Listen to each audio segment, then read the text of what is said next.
अस्सलाम वालेकुम जी, कैसे सारे दोस्त? वेल जनाब, ये जो आज की वीडियो है इंतहाई सेंसिटिव है मेरे जैसे बंदे के लिए बिकॉज़ तुर्की के अंदर रहते हुए एक फ़ॉरेनर का तुर्की के बारे में बात करना आज के माहौल में बहुत मुश्किल है, बहुत टफ़ है।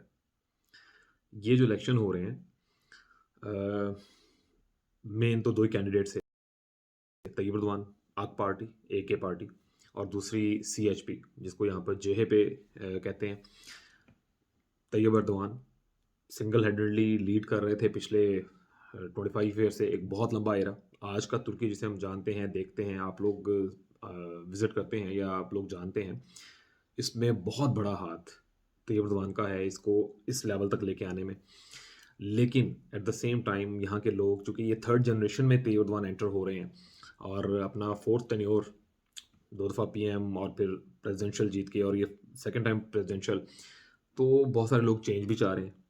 इसलिए नहीं कि उसकी पॉलिसीज़ पसंद नहीं है, उसका इस्लामिक होना पसंद नहीं है, उसका सेकुलर और लिबरल और इस्लामिक मिक्सचर के तौर पे तुर्की को लेके चलना पसंद नहीं है। बहुत सारी राय हैं। लेकिन इन सारी चीज़ों को अब ओपनली एड्रेस नहीं किया जा सकता। मैं देख रहा था बहुत सारी वीडियोज़ पहले राउंड के बाद इलेक्शंस के पहले राउंड के बाद तुर्की में ये हो गया, तैयब एर्दोग़ान के साथ ये हो गया, केमाल किलिचदारोग्लू ने ये कर दिया, इमामोग्लू ने ये कर दिया। हर बंदा स्टोरी सुन के टिकटॉक पे, फेसबुक पे, यूट्यूब पे बहुत सारी चीज़ें मिक्स करके बस वीडियोज़ डाले जा रहे हैं व्यूज़ के लिए। उन वीडियोज़ का असर भी यहाँ बैठे हुए फ़ॉरेनर्स को यहाँ के लोकल्स के सामने फ़ेस करना पड़ता है। ये लोग पहले इतना ज़्यादा बॉदर नहीं करते थे। लेकिन 2016 जो कू हुआ तुर्की में, तब से लेके अब तक फ़ॉरेनर्स के लिए बहुत ज़्यादा प्रॉब्लम्स क्रिएट हुई, बहुत ज़्यादा इमिग्रेंट्स आए, सीरियंस के मिसबिहेव्स और बहुत ज़्यादा प्रॉब्लम्स की वजह से ये ओवरऑल फ़ॉरेनर्स के अगेंस्ट एक परसेप्शन क्रिएट हो गई यहाँ पर कि इनको नहीं होना चाहिए। उसमें बहुत सारी चीज़ें ठीक भी हैं। लेकिन तुर्की का 2023 का ये इलेक्शन बीइंग ए मुस्लिम या जितने भी मुस्लिम कंट्रीज़ हैं, उनके लिए मुस्लिमत अगर मैं कहूँ ना कि मुस्लिम उम्मा के लिए बहुत ज़्यादा अहमियत का हामिल है। पाकिस्तान में जो हो रहा है आपके सामने है, मैं उस पे कोई बात नहीं करूँगा फ़िलहाल। ये बहुत अहमियत का हामिल है। ये कोई भी जीते, तैयब एर्दोग़ान जीते, कमाल कलिचदारोग्लू जीते, एक चीज़ ज़हन में रखें कि इस मुल्क की इकॉनमी, इस मुल्क का being a Muslim country strengthen होना बहुत ज़्यादा ज़रूरी है। तो हमें दुआ करनी चाहिए कि कोई भी आए, वो इसको मतलब इसकी जो सॉवरेनिटी है, इसकी जो अहमियत है, इसको मज़बूत ही रखे इंशाअल्लाह ताला। अब वापस आते हैं इलेक्शन के ऊपर। ये उस्मानियों के जानशीन है, कोई भी जीते, कोई भी हारे, तो ये अपनी इक़्तिदार नहीं छोड़ेंगे। हाँ, इसमें बहुत सारे लोग अपनी राय दे रहे हैं डिफरेंट तरह से। कुछ लोग इसको सिर्फ़ चेंज के तौर पे ले रहे हैं कि जी एर्दोग़ान चूँकि एक बहुत लंबे अरसे से फ्रॉम 2003 बल्कि 2003 भी नहीं, मैं इसको 98 से लेके चलता हूँ जब वो मेयर थे, इस्तांबुल मेयर से यहाँ तक का सफ़र। तो 2000 स्पेसिफिकली चलें, हम इसको एक बड़ी डेज़िग्नेशन से अगर लें, पीएम से अगर लें, वज़ीर-ए-आज़म बनने के बाद, तो 2003 से लेके आज तक तैयब एर्दोग़ान सिंगल हैंडेडली कंट्री को चलाते आए हैं। बहुत से लोग उनको डिक्टेटर कह देते हैं, लेकिन तुर्की की कामयाबियाँ देखें, तो किसी हद तक ठीक भी था। लेकिन बहुत सारे लोग इसको इस इन इलेक्शंस को हाइप क्रिएट कर रहे हैं ना, हर बंदा अपने हिसाब से, हर कंट्री अपने हिसाब से एक परसेप्शन दे रही है, एक अपने हिसाब से इम्पोज़ करने की कोशिश कर रही है कि इसमें हो क्या रहा है। तो बहुत सारे लोग जो लोकल हैं, एज़ आई टोल्ड यू कि एक थर्ड जनरेशन में एंटर हो रहे हैं तैयब एर्दोग़ान, तो बहुत सारे लोग सिर्फ़ इस चीज़ को लेके कि जी तैयब एर्दोग़ान ही क्यों? चेंज क्यों ना किया जाए? किसी और को क्यों ना लेके आया जाए? एक बहुत बड़ी तादाद है। फिर दूसरे नंबर पे वो लोग जो सेक्युलर लिबरल कहते हैं कि जी हम ज़्यादा उस पे लेके चलें, मिक्सचर भी नहीं होना चाहिए, बहुत ज़्यादा इस्लामिक माहौल भी नहीं होना चाहिए। बिकॉज़ 2016 के कू के बाद तैयब एर्दोग़ान ने ओपनली एक बहुत बड़ी मिसाल है जो सीरीज़ स्टार्ट की उस्मानियों के दौर को ज़हनों में रिवाइव करने के लिए अर्तुगरुल, उस्मान गाज़ी इन दो मतलब सल्तनत उस्मानिया के दौर को सल्जूक के ऊपर ये जो 4-5 बड़ी सीरीज़ आईं, जिनको पाकिस्तान में भी और पूरी दुनिया में बड़ा पज़ीराई मिली। उससे लोगों ने ये सोचा, यूरोप ने ये सोचा, दूसरे कंट्रीज़ ने ये सोचा कि शायद ये सल्तनत उस्मानिया रिवाइव करने जा रहे हैं, व्हिच इज़ नॉट पॉसिबल। मतलब एक बहुत बड़ा ऑटोमन एम्पायर को अगर आप स्टडी करेंगे ना, गूगल करेंगे तो बेनतहा वीडियोज़ और डिटेल्स आपको गूगल पे मिल जाएँगी। उसको एड्रेस करना यहाँ ज़रूरी नहीं समझता हूँ मैं इस टाइम पे। ड्रैग हो जाएगा इश्यू बिल्कुल ही हमारा। 2003 से लेके 2016 तक इंतहाई कामयाबी से इकॉनमी को एक स्मूथ लाइन पे तैयब एर्दोग़ान ने चलाया और तुर्की जो है वो बहुत स्पीड में तरक्की तरक्की करता चला गया। लेकिन 2016 एक बिला वजह का कू था। अब वो आर्मी ने किया, गवर्नमेंट ने खुद कराया, गवर्नमेंट ने हुआ, ये एक लंबी डिबेट है। अगेन उस पे यहाँ बैठ के मैं बात कर ही नहीं सकता हूँ तुर्की में रहते हुए। तो इसको हम एक फिर अगेन एक साइड पे कर देते हैं, लेकिन 2016 के बाद से इकॉनमी मुसलसल नीचे आना शुरू हुई। डॉलर 3 पॉइंट में जब आया था, मैं अपनी बात कर लेता हूँ, 2014 में हम लोग आए थे, 16 में ये सारा कुछ सिनेरियो चेंज होना शुरू हुआ। तो 2016 से लेके आज तक डॉलर कंटिन्यूअसली ऊपर गया है, इकॉनमी मुसलसल नीचे आई है और 78 से 81% इन्फ्लेशन रेट हुआ है। ऑल्दो के तय्यब एर्दोग़ान ने बहुत शानदार स्टेप्स लिए। अस्करी उजरत मतलब जो लेबर वेज है, उसको टाइम टू टाइम डॉलर के साथ-साथ बढ़ाया। डॉलर को करेंसी एक्सचेंज के साथ इस तरह मैच किया कि अपनी गवर्नमेंट को बहुत ज़्यादा सपोर्ट करने की कोशिश की। बहुत सारे लोगों ने पसंद किया, बहुत सारे लोगों ने नहीं भी किया। ये अगेन ये डिफरेंट डिबेट है। अगर हम वापस आएँ इलेक्शंस के ऊपर, तो पहला राउंड तय्यब एर्दोग़ान जीत कर भी हार गए, सब ये कह रहे हैं। लेकिन पार्लियामेंट्री जो इलेक्शन था उसमें तो बहुत अच्छी लीड ली। लेकिन वो मैटर नहीं करती, बिकॉज़ तुर्की में 2016 के कू के बाद रेफरेंडम करवा के तय्यब एर्दोग़ान ने जो एक माहौल क्रिएट हुआ था उस टाइम पे, तो लोगों के सिम्पटम्स इस तरह के थे कि उन्होंने तय्यब एर्दोग़ान को प्रेसिडेंशियल इलेक्शन, खुद तुर्की की अवाम ने अलाउ किया कि ठीक है जी, हम रेफरेंडम में आपको देते हैं। पार्लियामेंट्री सिस्टम से प्रेसिडेंशियल सिस्टम पे आ गए, तो ऑल इन ऑल तय्यब एर्दोग़ान हो गए। उसमें भी बहुत सी नेगेटिव और पॉजिटिव चीज़ें हैं। अगेन हम सब चीज़ों को यहाँ बैठ के एड्रेस नहीं कर सकते। बाहर बैठ के तो लोग पता नहीं क्या-क्या कुछ डाली जा रहे हैं ना, तो ये तुर्की के ऊपर और तय्यब एर्दोग़ान के ऊपर और जेएपी के ऊपर, और मतलब डिफरेंट किस्म की स्टोरीज़ हैं।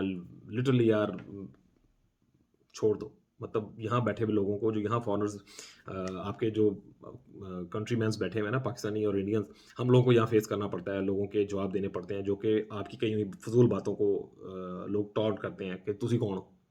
एनीवे, अब ये सेकंड राउंड जो कंडक्ट हो रहा है 28th को, इसकी बहुत बड़ी अहमियत बढ़ गई है। ऑल्दो के 3 कैंडिडेट्स मेन थे, चौथा मतलब थे 4, लेकिन फिर 3 ज़्यादा अहमियत के हामिल थे। सिनान मेहेपे एमएचपी, दूसरा जेएपी सीएचपी, जो कि दूसरी बड़ी पार्टी थी, केमाल कलिचदारोग्लू और तय्यब एर्दोग़ान, एके पार्टी, अक पार्टी।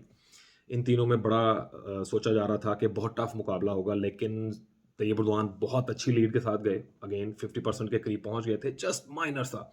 अब देखें, लोग किस तरह से ले रहे हैं कि जी सेकंड राउंड में चला गया तो ये टफ भी हो सकता है तय्यब एर्दोग़ान के लिए और बहुत सारा। लेकिन आप ये देखें कि 50% का जो मार्क है तुर्की के, जो है ना वोटिंग सिस्टम, उस पे भी मैं बात करूँगा। अब तुर्की का जो वोटिंग सिस्टम है, उसके अकॉर्डिंगली 50% से ऊपर परसेंटेज, भले 1% ऊपर क्यों ना हो, ज़रा सा भी ऊपर गया 50% से, तो आप विनर हैं। लेकिन अगर नीचे है तो सेकंड राउंड में आप जाएँगे, और ये हिस्ट्री में फर्स्ट टाइम हो रहा है। तो तय्यब एर्दोग़ान को उसमें जाना पड़ रहा है। अब ये जीते तो लाइक फर्स्ट राउंड जीत तो नहीं सके, लेकिन जो वोट्स की लीड थी वो ऑलमोस्ट 3 मिलियन के करीब थी। ऑलमोस्ट 3 मिलियन वोट ज़्यादा पड़ा है तय्यब एर्दोग़ान को। और प्लस जो सिनान मेहेपे के जो थे हेड, उन्होंने हाथ मिला लिया तय्यब एर्दोग़ान के साथ सेकंड राउंड के लिए कि मैं इनकी हमायत करूँगा। तो अगर देखा जाए प्रैक्टिकली, जो पुराना इलेक्शन हुआ, फर्स्ट जो राउंड था, उसके हिसाब से देखा जाए तो अब तय्यब एर्दोग़ान की लीड 55 से 56% होनी चाहिए और वो ईज़िली दोबारा प्रेज़िडेंट हो जाएँगे। लेकिन अगर इसके बिल्कुल उलट जाता है, कुछ मामला गलत होता है, तो तय्यब एर्दोग़ान नहीं होंगे, फिर कमाल कलिचदारोग्लू होंगे, तुर्की में एक चेंज होगा, माहौल क्या होगा, वी डोंट नो। लेकिन बहुत सारी चीज़ें हैं जिन्हें एड्रेस करना ज़रूरी है इस इलेक्शन को लेके। ये इलेक्शन इतना अहमियत का हामिल क्यों हो गया? बिकॉज़ जो 3-4 पॉइंट्स रखे हैं जिनकी वजह से ये अहमियत हो गई है, सबसे ऊपर तो फॉरेनर्स, यहाँ के लोकल्स कह रहे हैं, और ये सारी जो जमातों का इत्तेहाद जगह पे मिलके जो कलिचदारोग्लू को जो लेके आई हैं 6-7 पार्टीज़, वो ये चाहते हैं कि फॉरेनर्स नहीं हो। अब इसको लेके भी बहुत ज़्यादा एक नेगेटिव वाइब चलाई हुई है यहाँ पर कि जी फॉरेनर्स सारे निकाल दिए जाएँगे। जब फॉरेनर्स की बात की जाती है तो उसमें खचाक हैं, यहाँ पर इल्लीगल्स को, इल्लीगल इमिग्रेंट्स जो बेसिकली ईरान से निकलते हैं, अफ़गानिस्तान से निकलते हैं, और ऑब्वियसली ईरान के रास्ते से आने वाले लोगों में पाकिस्तानी, इंडियन, बंगाली भी होते हैं। तो ये एक बहुत बड़ी तादाद है। हम लोग तो यहाँ रह रहे हैं, हमें अंदाज़ा है, हर दूसरी तीसरी गली में कोई ना कोई ऐसा वीरान घर है, जिसमें कोई भी रेंट पे नहीं रहना चाहता है, तो उसपे इल्लीगल्स बेचारे रह रहे होते हैं बड़े माड़े हालात में, और कुछ बहुत अच्छे हालात में भी हैं। ऑब्वियसली जो अच्छा कमा रहे हैं वो उसी तरह से रेज़िडेंस वगैरह कीप किए हुए हैं। तुर्क जो बिज़नेसमैन हैं उनको ये इल्लीगल्स सूट करते हैं बेसिकली। सो रह रहे थे। अब ये एक बहुत बड़ा पॉइंट है। अब इसको रिलेट कर देते हैं बहुत सारे लोग यहाँ बैठे हुए भी और बाहर की दुनिया के भी, कि जी तुर्की के जो है ना फॉरेनर्स, उनको सबको निकाल दिया जाएगा। ऐसा नहीं है, यहाँ लाखों लोगों की प्रॉपर्टीज़ हैं, लाखों लोग कारोबार कर रहे हैं और बड़ा सेटल्ड हैं और लोग खुश हैं। मैं अपनी अगर मिसाल दूँ, मैं जिस बिल्डिंग में रह रहा हूँ, मेरा अपनी पूरी बिल्डिंग के लोगों के साथ बाकी जो 12 फैमिलीज़ इस बिल्डिंग में रहती हैं, हमारा बड़ा फैमिली रिलेशंस है अल्हम्दुलिल्लाह। लेकिन अगर हम बाहर निकलते हैं तो बहुत कुछ सुनने को भी मिल रहा है। लोग मेरे से राब्ता करते हैं, पूछते हैं कि यार ये हुआ, मामला हुआ, मालिक ये कह रहा है, नेबर्स ये कह रहे हैं, बच्चों को स्कूल में ये प्रॉब्लम फेस करने पड़ रहे हैं। तो ये एक इलेक्शन का माहौल बना हुआ है जिसकी वज़ह से ये सारी चीज़ें ऑब्वियसली फेस करनी पड़ेंगी।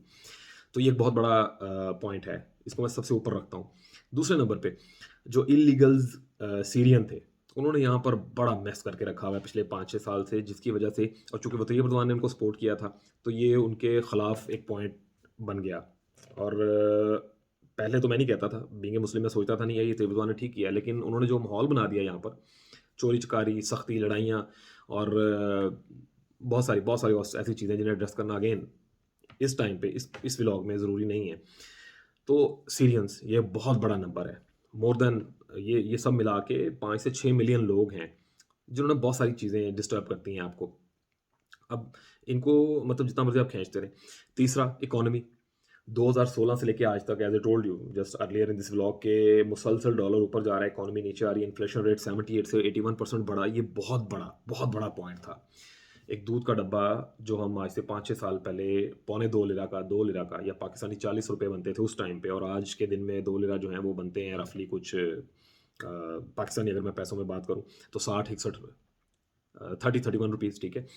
लेकिन इसके बरक्स हो रहा है। डॉलर जितना ऊपर जा रहा है, इन्फ्लेशन उसी हिसाब से बढ़ता जा रहा है। तो जो लाइफ़ हम 2 से 3,000 लिरा में गुज़ारते थे, वो पहले 5,000 पे पहुँची मंथली, फिर वो 10 पे पहुँची, 15 पे पहुँची, अभी रफ़ली 15 से 20,000 लिरा खर्चना पड़ता है 1 महीना गुज़ारने के लिए, $1,000। तो ये बहुत बड़ा पॉइंट था। इकॉनमी इतनी डिस्टर्ब हुई है कि लोग रिलाई करने को तैयार नहीं, ट्रस्ट करने को तैयार नहीं। अब इनमें से कोई भी जीते, बहुत सारी प्रॉब्लम्स होंगी, बहुत सारे फ़ायदे होंगे। बहुत इन चीज़ों को आप कैसे एड्रेस कर सकते हैं? अगेन यहाँ बैठ के हम लोग बेहतर बता सकते हैं, लेकिन जब आप वीडियोज़ खोलते हैं ना तो 50 लोग 150 बातें बता रहे हैं इस इलेक्शन को लेके। आई डोंट नो इनको कैसे रोका जा सकता है, लेकिन ये एक ऐसी चीज़ है कि जिसको एड्रेस नहीं करना चाहिए था। ख़ास तौर पे पाकिस्तान की तरफ से। ये जो हमारे व्लॉगर्स बैठ के बेतुकी वीडियोज़ बना रहे हैं, उसकी यहाँ लिटरली आप लोगों ने पता नहीं देखा है कि नहीं, यहाँ पर जो लोकल्स हैं, वो वीडियोज़ दिखाते हैं कि देखो तुम्हारे लोग ये क्या कह रहे हैं। ऊपर से नीचे इंग्लिश सबटाइटल लगा देते हैं, उर्दू की शायद उन्हें समझ नहीं आती थी, इंग्लिश सबटाइटल्स लगाए हुए हैं, उनको वो ट्रांसलेट करके देखते हैं, कहते हैं यार ये क्या बंगियाँ मार रहे हो तुम लोग बैठ के, पता नहीं है तो क्यों बोल रहे हो? अगेन फॉरेनर्स एक बहुत बड़ा रोल प्ले कर रहे हैं इस इलेक्शन में, उनके ऊपर बात करके कि जब हम इनको निकालेंगे, ये एक बहुत बड़ा पॉइंट है और जो इनकी यहाँ लोकल्स की आवाज़ भी है, ये एक बहुत बड़ा पॉइंट है और आप लोगों की बेतुकी ग बातें जो हैं उसको तक़वियत दे रही हैं। मैं सबकी बात नहीं कर रहा हूँ जो ये मतलब खाली व्यूज़ के लिए वीडियोज़ डाल देते हैं। इन चीज़ों को एड्रेस करना ज़रूरी था। अच्छा जो चीज़ें तय्यब उर्दवान के खिलाफ बहुत ज़्यादा नेचुरली चली गईं, एक तो 2023 में आने वाला ज़लज़ला क्रश करके रख दिया उसने एक बहुत बड़े हिस्से को, इकॉनमी बहुत ज़्यादा तबाह हुई, ऑब्वियसली बहुत ज़्यादा इम्पैक्ट हुआ, वो शहर जो तबाह हुए वो लोग उठ के दूसरे शहरों में आए, ऑब्वियसली वहाँ पर इफ़ेक्ट हुआ और नीचे जाती हुई इकॉनमी को एक बहुत स्पीड का झटका दिया उसने, जो कि लाइक जो ग्रेजुअली ब्रेक कर के तैयब उर्दवान की गवर्नमेंट लेके आ रही थी करंट गवर्नमेंट, वो एकदम से धड़ाम करके गिरी 2 दफ़ा। अगेन इस सब के दरमियान इल्लीगल इमिग्रेंट्स मुसलसल आते जा रहे हैं। इसमें कहीं न कहीं फ्लॉ है, कहीं न कहीं गवर्नमेंट की कमज़ोरी रही होगी, कहीं न कहीं सपोर्टिव एलिमेंट्स गवर्नमेंट के जिनको गवर्नमेंट भी पसंद नहीं करती, एलिमेंट्स उनकी सपोर्ट में हैं, तो ये वो लोग मुसलसल आ रहे हैं। एक बहुत बड़ा नंबर यहाँ से आगे निकल जाता है, यहाँ रुकते नहीं हैं लोग। नेक्स्ट वीडियो में मैं ये अगेन मैं बनाऊँगा ये वीडियो, मजबूरी बन चुकी है बिकॉज़ पाकिस्तान में इसके ऊपर बड़ा काम किए कर रहे हैं, यहाँ के बैठे हुए एजेंट्स और वहाँ पे बैठे हुए एजेंट्स जिन्होंने सिर्फ पैसा माफ़िया ना बेसिकली एजेंट माफ़िया। यहाँ पर जॉब्स नहीं है, यहाँ पर आप बड़ा कारोबार खड़ा नहीं कर सकते हैं। ये वीडियो नेक्स्ट वीडियो में मैं बताऊँगा। सो ये जो सीरियंस, इल्लीगल्स और फिर ज़लज़ले का आना, इकॉनमी, डॉलर का मुसलसल ऊपर जाना, ये बहुत सारी चीज़ें तय्यब उर्दवान के अगेंस्ट गई हैं इस इलेक्शन में। और एक बहुत बड़ा इम्पैक्ट इस सब के साथ यहाँ की यूथ है जो ये चाह रही है कि यार अब कुछ चेंज होना चाहिए। ये चेंज किस तरफ लेके जाएगा इन्हें हम और तरह से सोचते हैं, ये लोग और तरह से सोचते हैं। ऑब्वियसली ये मुल्क इनका है, हम सिर्फ दुआ कर सकते हैं बीइंग ए मुस्लिम्स। ये अब सेकुलर तुर्की या तय्यब उर्दवान जिस तरह लेके चल रहे थे कि सेकुलर और इस्लामिक मिक्स तुर्की, कहाँ बात जाएगी वल्लाह आलम। स्ट्रांगली विश हम अपने ताई अपने शूज़ में रहते हुए सिर्फ यही कह सकते हैं कि अल्लाह इस मुल्क को ऐसे ही मजबूत और कामयाब रखे, बिकॉज़ मुस्लिम कंट्रीज़ में सबसे स्ट्रांग नेशन अगर कोई देखें तो यही है। हम इन्हीं को फ्रंट पे लेके आ सकते हैं। एक तैयब उर्दवान था जो सबके खिलाफ बात कर लेता था, और आने वाली जो गवर्नमेंट होगी वो इतना ही स्ट्रांग बिहेव करेगी, नहीं करेगी, ये आने वाले दिनों में पता चलेगा। बिकॉज़ इनमें से कोई भी आता है, आप ये नहीं कह सकते नहीं जी ये चंगा है, वो चंगा है। ये तुर्कों ने चूज़ करना है, ये उस्मानी जो जानशीन है, ये इन्होंने चूज़ करना है। ਤੁਸੀਂ ਉੱਥੇ ਬਹਿ ਕੇ ਵਲੌਗ ਬਣਾ-ਬਣਾ ਕੇ मत ना मारो अपनी ਤੇ ना साड़ी। एनीवे बड़ा मज़े का सिनेरियो बना हुआ है। अगर इस चीज़ को हम अच्छे उसमें मूड में लेके जाएँ कि तैयब उर्दवान पहला जो राउंड था, दूसरे राउंड में जाना ही नहीं चाहिए था, पहली बात तो ये। बिकॉज़ बहुत माइनर सा नंबर था यार। 2.5 मिलियन की लीड है वोटों में। 2.5 मिलियन की लीड है तैयब उर्दवान की, हक पार्टी की, अपने जेए पे जो 6-7 जमातों का इत्तेहाद है उसके अगेंस्ट। लेकिन जो नंबर्स हैं 49.7 और 45%, तो 5% ज़्यादा वोट होने के बावजूद जो तुर्की का कानून है कि 50% से ऊपर वोट होना चाहिए, उसकी वजह से सेकंड राउंड में चले गए हैं। सेकंड राउंड में जो तीसरा बड़ा कैंडिडेट था जिसने 5.5% वोट लिया हुआ था, वो बहुत बड़ा इफ़ेक्ट प्ले करेगा 2028 ये सेकंड राउंड में, बिकॉज़ उन्होंने सपोर्ट कर दिया तैयब उर्दवान की, बिकॉज़ इनके ख़यालात मिलते-जुलते हैं, वही इस्लामिक और सेकुलर तुर्की को मतलब मिक्सचर के साथ जाना, जो कि बड़ा अच्छा था। यहाँ एक आउटस्टैंडिंग माहौल देखा है हमने। सारी मैं तकरीबन कुछ 13 कंट्रीज़ घूमा हूँ, जिसमें ईस्टर्न यूरोप ज़्यादा है बेसिकली, बाल्कान जिन्हें कहा जाता है, और जो जॉर्जिया, आर्मीनिया, मतलब एक लंबी लिस्ट है। इस पे मैं वीडियोज़ भी बना रहा हूँ। व्लॉग्स डिफरेंट मैंने बनाए हैं बेतुके से, देख लेना यार। सो उनके मुकाबले में ये बहुत आगे हैं, ज़मीन आसमान का फ़र्क है। कुछ चीज़ें हैं, बहुत सारी कमियाँ हैं जिन्हें इन्हें दूर करना चाहिए है। अगेन मैं बोलना चाहता हूँ लेकिन मैं वो कह नहीं सकता हूँ, बिकॉज़ अगेन ये मामला मैं अगर पाकिस्तान में बैठूँगा तो मैं पाकिस्तान के लिए ज़रूर बात करूँगा कि यार ये गलत है, ये गलत है, ये गलत है, वखरी गल मैंने चुक के लै जाणगे। लेकिन अगर मैं यहाँ बैठा हूँ तो मैं सिर्फ राय दे सकता हूँ, मैं अपनी राय इम्पोज़ नहीं कर सकता। वो तुर्कों का मामला है कि वो क्या चाहते हैं। दुआ में याद रखें, बेतुकी वीडियोज़ के ऊपर लाइक मारने छोड़ दें। ये लोग क्या सोचते हैं, इनके शूज़ में आके सोचें, या इनके लिए दुआ करें कि तुर्की एक मज़बूत तुर्की के तौर पे दोबारा सामने आए। कोई भी हो, इन दोनों में से कोई भी हो, तुर्की मज़बूत हो, बिकॉज़ ये एक मुस्लिम कंट्री है, तो किसी भी मुस्लिम कंट्री के लिए हम दुआ कर सकते हैं। दुआ में याद रखें। जज़ाकल्लाह। नेक्स्ट वीडियो ये जॉब्स, बिज़नेस, इन चीज़ों के ऊपर थोड़ा-थोड़ा सा कुछ 5-7 मिनट बात करूँगा। हो सकता है मैं इसी ब्लॉग के बाद उसको थोड़ा एड्रेस कर दूँ इस इश्यू को, बिकॉज़ बहुत ज़्यादा फ्रॉड हो रहे हैं, बहुत ज़्यादा स्कैम्स हो रहे हैं। दुआ में याद रखें। जज़ाकल्लाह। अल्लाह हाफ़िज़।